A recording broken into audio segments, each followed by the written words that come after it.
कक्षा 12 जीव विज्ञान अध्याय 13 जीव और समष्टियाँ के भाग 4 वृद्धि मॉडल में मैं रेनू अग्रवाल आप सभी स्टूडेंट्स का स्वागत करती हूँ। भाग 3 में हमने पढ़ा था अनुकूलन और समष्टि में birth rate, death rate, immigration और एमिग्रेशन के बारे में। उसी की निरंतरता में हम आज बात करेंगे ग्रोथ मॉडल्स के बारे में। कितने प्रकार के ग्रोथ मॉडल्स हैं, क्यों ये वक्र दिए गए हैं, क्या इनकी उपयोगिता है। वृद्धि मॉडल यानी कि नाम से ही पता चल रहा है कि वे मॉडल जो कि ग्रोथ को शो करते हैं या जनसंख्या की स्थिति का निर्धारण करने में इम्पॉर्टेंट फैक्टर्स हैं। समष्टि वृद्धि के नियंत्रण को समझने के लिए वृद्धि मॉडल दिए गए। पर्यावरण में होने वाले अचानक परिवर्तन जन्म दर और मृत्यु दर का निर्धारण करते हैं। स्टूडेंट्स, हम अब तक इस लेवल पर तो आ ही चुके हैं कि कोई भी एक एनवायरनमेंट है, उसमें जन्म दर कैसे प्रभावित होगा, जब उसमें आहार उपलब्ध होगा, जब उसमें शेल्टर यानी कि रहने की अच्छी स्थिति होगी, वहाँ पर परभक्षण कम से कम होगा, अनुकूल परिस्थितियाँ होगी, तब उनमें जन्म दर ज़्यादा होगी। मृत्यु दर कब होगा ज़्यादा? तब वहाँ पर आवास नहीं है, वहाँ पर भोजन नहीं है, परभक्षण ज़्यादा से ज़्यादा है, मौसमी परिस्थितियाँ विपरीत है, तो उस एनवायरनमेंट में से क्या हो जाएगा? डेथ हो जाएगा या एमिग्रेशन हो जाएगा। यानी कि वह कारक क्या निर्धारित करेंगे? मृत्यु दर को। इसी प्रकार से ग्रोथ मॉडल्स दिए गए हैं, इनको हमें समझना होगा। जैसे एक कोई एनवायरनमेंट है, उसमें खाने पीने का, आवास का पर्याप्त स्थान है, यानी कि वहाँ पर संसाधन असीमित है। हम अभी एक बार उनके खत्म होने की कल्पना नहीं कर सकते। वृद्धि मॉडल के लिए असीमित संसाधन को समझने के लिए हम पहले ये देखेंगे असीमित कैसे। जैसे कि एक घर है, वहाँ पर आपने 2 बोरी चावल का रख दिया और वहाँ पर 2 चूहे छोड़ दिए, तो उन चूहों के लिए वो चावल एक असीमित साधन है, भोजन उसके पास असीमित है, यानी कभी खत्म ही नहीं होगा उन चूहों के लिए। तो वह क्या हो गया? असीमित संसाधन। तो हम बात करते हैं असीमित कुछ भी हो सकता है, चाहे वह उनका आवास है, बहुत सारी जगह है जहाँ पर वो रह सकता है, असीमित है। ठीक है, तो असीमित संसाधन है, अनुकूल परिस्थिति है, कंडीशन उनकी फेवरेबल है, यानी कि कोई रोक टोक नहीं है, किसी भी प्रकार की उनको टेंशन नहीं है। तो कौन सा वृद्धि वक्र बनेगा? जे शेप। आपको वृद्धि वक्र को समझने के लिए इन चीजों की निरंतरता समझना आवश्यक है। जे आकार का कर्व बनेगा, इस प्रकार का कर्व इस ग्रोथ मॉडल में बनेगा।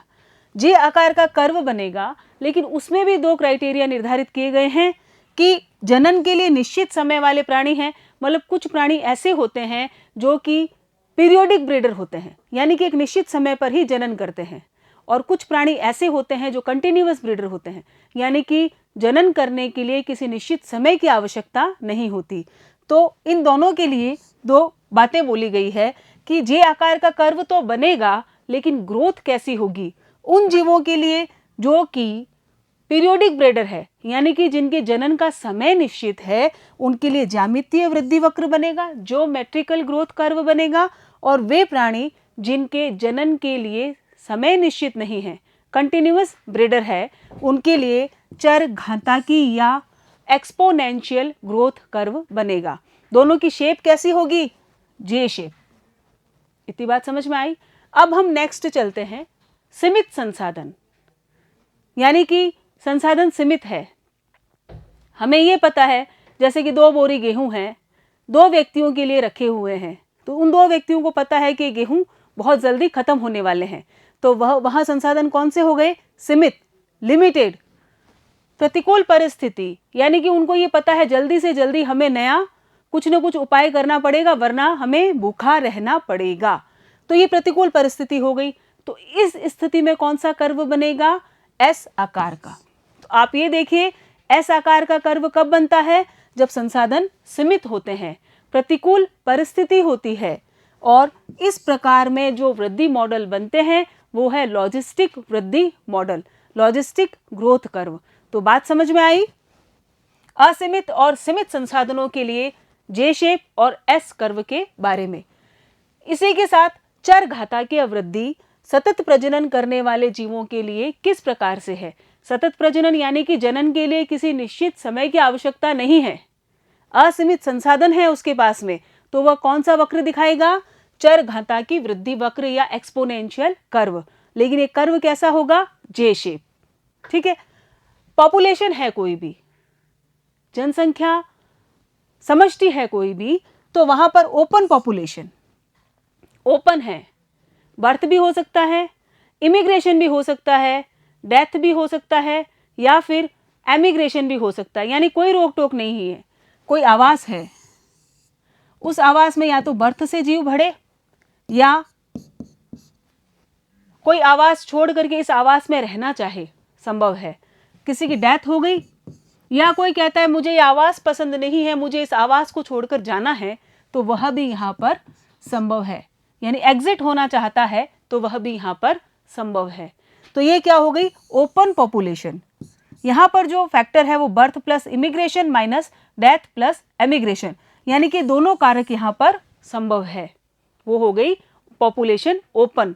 लेकिन क्लोज पॉपुलेशन, यानी कि इस समष्टि में किसी को पसंद नहीं है कि कोई आवास छोड़ के इसमें आ रहा है, या यहाँ से कोई दूसरी जगह पर एमिग्रेशन कर रहा है। यहाँ समष्टि घनत्व दो ही तरीकों से बढ़ सकता है, या तो बर्थ हो या घट सकता है जब डेथ हो। इसी तरह से हम बात करते हैं क्लोज पॉपुलेशन के बारे में। क्लोज यानी कि इन्हें पसंद नहीं है, इनमें या तो जनसंख्या वृद्धि होगी या फिर जनसंख्या की कमी होगी, केवल बर्थ या डेथ के कारण ही। तो देखिए यहाँ पर जो भी फैक्टर है वो है बर्थ और डेथ। यदि birth is greater than death, यानी कि जन्म दर ज़्यादा है मृत्यु दर से, तो पॉपुलेशन में वृद्धि होगी। Death is greater than birth, यानी कि मृत्यु दर की संख्या ज़्यादा है, मृत्यु दर ज़्यादा है जन्म दर से, तो वहाँ पर पॉपुलेशन में कमी हो जाएगी, पॉपुलेशन डिक्रीजिंग। एक फॉर्मूला है dn/dt, यानी कि पॉपुलेशन में चेंज है समय के साथ, समय के साथ समष्टि में होने वाला परिवर्तन dn/dt, ठीक है, equals to birth minus death. हमने देखा पॉपुलेशन में चेंज हो रहा है, या तो वो बर्थ के कारण हो रहा है या डेथ के कारण। बात कर रहे हैं हम क्लोज पॉपुलेशन की, जिसमें इमिग्रेशन और एमिग्रेशन की बात ही नहीं कर रहा है वो। तो b माइनस डी, यानी बर्थ कितना हुआ, डेथ कितनी हुई, और ये है नंबर ऑफ इंडिविजुअल्स।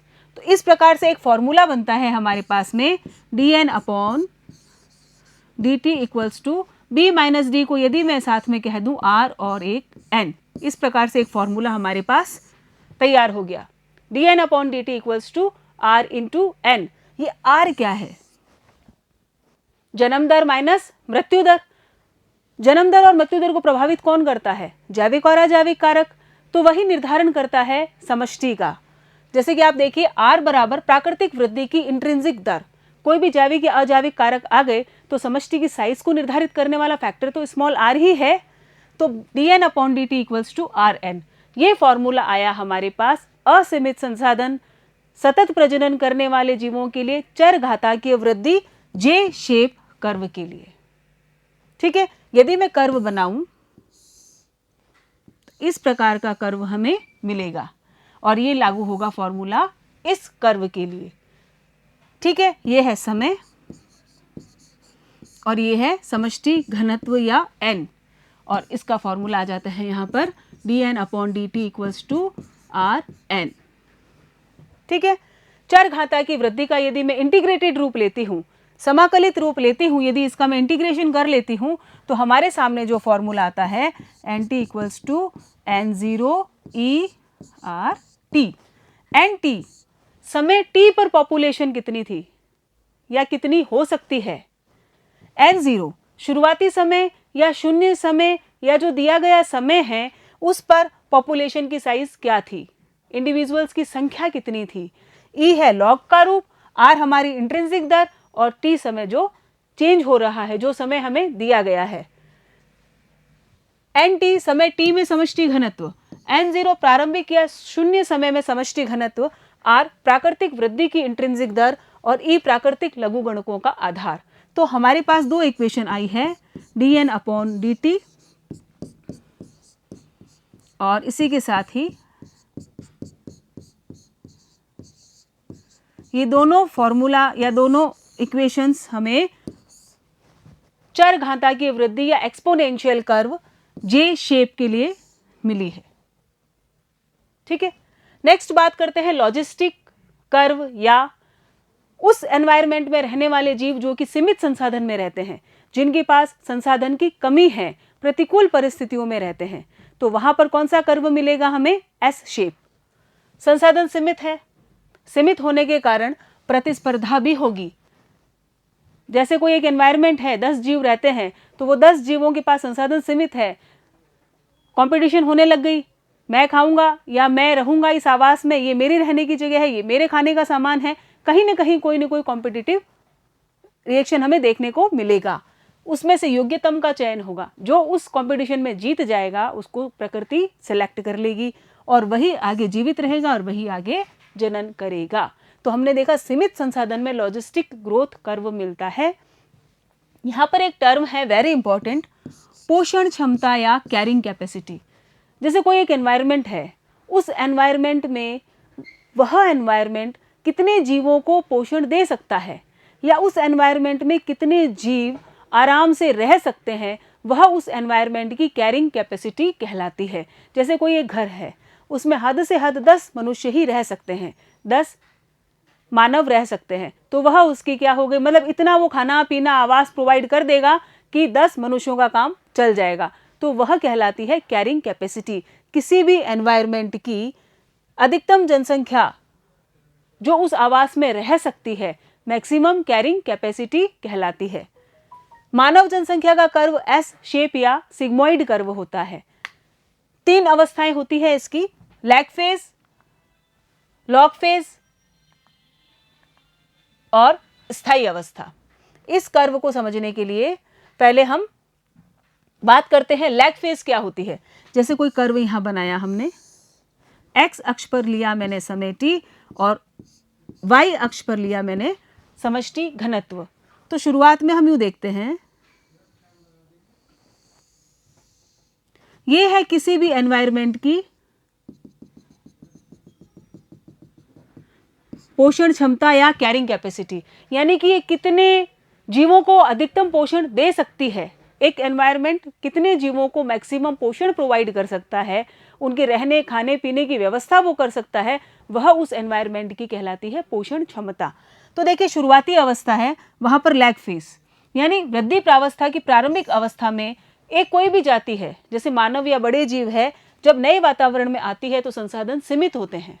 शुरुआत में कोई आया है तो वहां पर सीमित संसाधन है, नहीं पता उसको कहाँ से भोजन की व्यवस्था करनी है, कहाँ रहना है, तो उस स्थिति में इनके पास अनुकूलतम साधनों का अभाव है, तो वहां पर वृद्धि कैसी होगी, एकदम नगण्य। शुरुआत में समय टाइम 0 पर कोई ग्रोथ नहीं शो करता है ये, तो उसको हम कहते हैं लैग। लैग यानी कि कोई व्यवस्था नहीं है, अभी कोई वृद्धि नहीं है इसके अंदर, क्योंकि जस्ट पॉपुलेशन अभी बसना शुरू ही हुई है। लॉग फेज, लॉग फेज की 3 अवस्थाएं हैं। जैसे ये मान लो ये स्टेज थी हमारे पास में लैग फेज की, जहां पर समष्टि घनत्व बिल्कुल 0 के बराबर, क्योंकि शुरुआत में आए हैं 2 जने ही हैं, कोई इतना इफेक्ट इसमें है नहीं। लॉग फेज जैसे ही शुरू हुआ, जैसे थोड़ा समय निकला, समय रहने के पश्चात पहली अवस्था हमें दिखती है धनात्मक त्वरण अवस्था। देखिए आप इस ग्राफ को, इस ग्राफ में यहाँ पर वृद्धि हो रही है, थोड़ा अनुकूलतम वातावरण उसको मिलने लगा है, संसाधन व अनुकूलन में वृद्धि हो जाने से वृद्धि दर बढ़ रही है। देखिए समष्टि घनत्व यहाँ पर बढ़ता जा रहा है। धनात्मक त्वरण अवस्था में हम देखते हैं जैसे कि यहाँ समय जैसे जैसे बढ़ता जा रहा है, वैसे वैसे समष्टि घनत्व बढ़ता ही जा रहा है। ठीक है, तो ये अवस्था हो गई धनात्मक त्वरण अवस्था। लॉग फेज के अंतर्गत पहली अवस्था है धनात्मक त्वरण की अवस्था, जिसमें कि समय के साथ पॉपुलेशन बढ़ रही है, इसमें जन्म दर ज्यादा है और मृत्यु दर कम है। चर घातांकीय अवस्था, ये अवस्था यहाँ से लेकर के यहाँ तक की अवस्था, जिसमें कि वृद्धि बिल्कुल प्रोपोर्शनली रूप से बढ़ रही है, यानी कि जैसे जैसे समय बढ़ रहा है वैसे वैसे समष्टि घनत्व भी इसमें वृद्धि कर रहा है। मध्य प्रावस्था में नई जातियां वातावरण में पूर्ण रूप से अनुकूलित हो गई है, यानी उनको पता है हमारा आवास क्या है, हमारा भोजन क्या है, हमें पर पक्षियों से कैसे बचना है, वो सब अनुकूलन उनमें विकसित हो गए हैं। स्रोत की पर्याप्त मात्रा में उपलब्धि है, क्योंकि धीरे धीरे तो एडेप्टेशन, धीरे धीरे तो वो रहना शुरू हो रहे हैं। पर्याप्त मात्रा में उपस्थिति होने के कारण वह तीव्र अब प्रजनन करना शुरू कर देंगे। अब आ गई प्रॉब्लम, क्योंकि खाना पीना अच्छा मिल रहा है, आवास भी उपलब्ध है, प्रतिस्पर्धा भी कम है, तो अब वो रिप्रोडक्शन प्रोसेस में जाएंगे, तो अब उनकी संख्या में वृद्धि होनी शुरू हो जाएगी। लेकिन इस अवस्था में केवल वो वृद्धि कर रहे हैं, तो यहाँ पर बर्थ रेट वेरी हाई और death rate very slow. Next stage, ऋणात्मक मंदन की अवस्था। देखिए ऋणात्मक मंदन में क्या हो रहा है, अब ग्रोथ कम हो रही है, समय के साथ में एकदम स्टेडी होती जा रही है। क्यों? क्योंकि अब जनन होना शुरू हो गया है, संख्या बढ़नी शुरू हो गई है। पहले कुछ ही संख्या थी, लेकिन अब संख्या में इजाफा हो गया है, तो इसको हम कहते हैं ऋणात्मक मंदन की अवस्था। इस अवस्था में संसाधन सीमित होना शुरू हो गए हैं और वृद्धि दर कम होने लगती है। नेक्स्ट स्टेज है इसकी स्थायी अवस्था या स्टेडी स्टेज। इस अवस्था में ये देखिए ग्राफ, आप बिल्कुल स्टेडी स्टेट आ गई है, यानी कि समय चाहे अब कितना भी बढ़े लेकिन वृद्धि अब नहीं बढ़ेगी। ये होती है किसी भी एनवायरनमेंट की कैरिंग कैपेसिटी या पोषण क्षमता। पोषण क्षमता तक पहुंच गई समष्टि, अब उसमें कोई वृद्धि नहीं हो रही है, वो एकदम स्टेडी हो चुकी है। तो इस प्रकार से हमने ये देखा कि एस शेप के कर्व में शुरुआती अवस्था है जहां पर वृद्धि बिल्कुल कम थी, उसको हमने कहा था लैग फेज। फिर लॉग फेज, लॉग फेज के अंतर्गत वृद्धि शुरुआत में हुई, फिर चरघाता के रूप में पहुंची, फिर ऋणात्मक मंदन की अवस्था में आई और लास्ट में आ गई स्थायी अवस्था में। इस अवस्था में संसाधन सीमित हो गए हैं और जो कर्व है वो कैरिंग कैपेसिटी तक पहुंच गया है। और कैरिंग कैपेसिटी में जन्म दर और मृत्यु दर बराबर हो जाती है और वृद्धि दर 0। ठीक है, डेथ रेट और बर्थ रेट इक्वल हो जाती है। यह जो समीकरण है एस आकार की कि कैरिंग कैपेसिटी पोषण क्षमता तक पहुंच जाती है किसी भी एनवायरनमेंट की, उस स्थिति में विहुर्स्ट पर्ल लॉजिस्टिक वृद्धि कर्व भी माना जाता है। इन्होंने एस शेप कर्व दिया था, dn/dt। अब इसका फॉर्मूला कैसे बनाएंगे?